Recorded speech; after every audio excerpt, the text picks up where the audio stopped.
எடப்பாடி பழனிசாமி 3 முக்கியமான அறிவிப்புகளை வெளியிட்டிருக்கிற மாதிரி சொல்லியிருக்காரு. அதை நம்ம எப்படி பார்க்கலாம்? அதை நான் பேஸ்ட் காப்பி என்று தெளிவாக என்னுடைய அறிக்கையிலே கூறியிருக்கின்றேன். கடந்த தேர்தலின் போது நாங்கள் மகளிர் உரிமை தொகை வழங்கப்படும் என்று சொன்னோம்.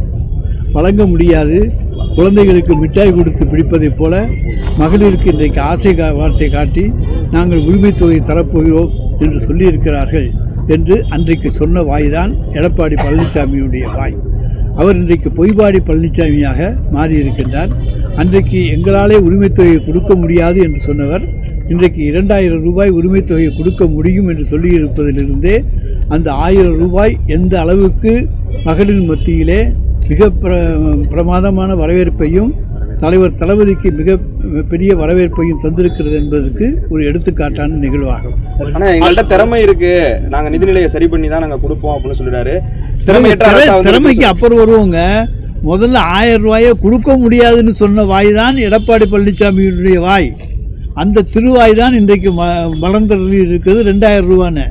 அன்னைக்கு கொடுக்க முடியாது என்று சொன்ன எடப்பாடி பழனிசாமிக்கு இன்றைக்கு கொடுக்க முடியும் என்கின்ற யோசனையை கொண்டு வந்து கொடுத்திருப்பது திராவிட மாடல் ஆட்சி. இது எங்களுடைய ஆட்சியினுடைய வெற்றி.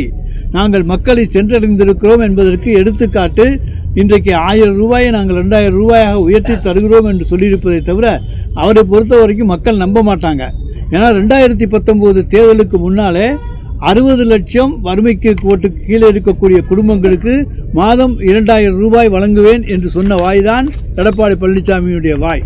அந்த பொய்பாடி 32 குடும்பங்களுக்கு 1.25 கோடி ரூபாய் செலவிலே 64,000 ரூபாய் ஒரே ஒரு மாதம் மட்டும் கொடுத்தார். பிறகு தேர்தல் வந்துவிட்டது என்று சொன்னார், நாடாளுமன்ற தேர்தலை குறிப்பிட்டு. அதற்கு பிறகு 2 ஆண்டுகள் ஆட்சியில் இருந்தார். ஒருவருக்கு கூட ஒரு பைசா தராதவர் தான் எடப்பாடி பழனிசாமி. அப்படி திறமையற்றவர் இன்றைக்கு சொல்லுகிறார் நான் திறமையாக வந்து செய்வேன் என்று. மக்களை ஏமாற்றுவதற்காக சொல்லுவது என்பது மக்களுக்கு நன்றாக தெரியும். அன்றைக்கு 2000 ரூபாயை 60 லட்சம் குடும்பங்களுக்கு கொடுக்க முடியாத எடப்பாடி பழனிசாமி இன்றைக்கு 1,31 லட்சம் மகளிருக்கு 2000 ரூபாய் கொடுக்க போகிறேன் என்று சொன்னால் நம்புவதற்கு மக்கள் இளிச்சவாயர்கள் அல்ல. திமுக பண்ணதுனால திமுக தேர்தல் அறிக்கையில 2500 3000 கொடுக்க வேண்டிய கட்டாயத்திற்கு திமுக தள்ளப்பட்டிருக்கு நம்ம நினைக்கிறோமா? நாங்கள் அப்படி நினைக்கவே இல்லை. இதுவே இன்றைக்கு தமிழகத்து தாய்மார்கள் மகிழ்ச்சியோடு பெற்றுக்கொண்டிருக்கிறார்கள்.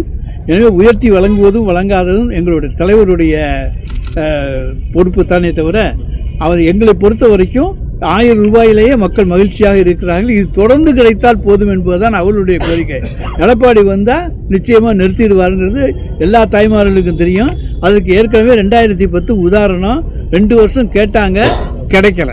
திமுக தேர்தல் அறிக்கை தயாரிக்க குழு அமைச்சிருக்க நேரத்தில் முன்கூட்டியே ஒரு 5 குறிப்பிட்டு ஒரு வாக்குறுதி அறிவிக்கிறது பின்னடைவா இருக்குமான நமக்கு? எங்களுக்கு எந்த பின்னடைவும் இல்லை, முன்னடைவு தான். ஏன்னா எங்களுடைய திட்டங்களைத்தான் அவர் இன்றைக்கு காப்பி பேஸ்ட் பண்ணியிருக்கார்.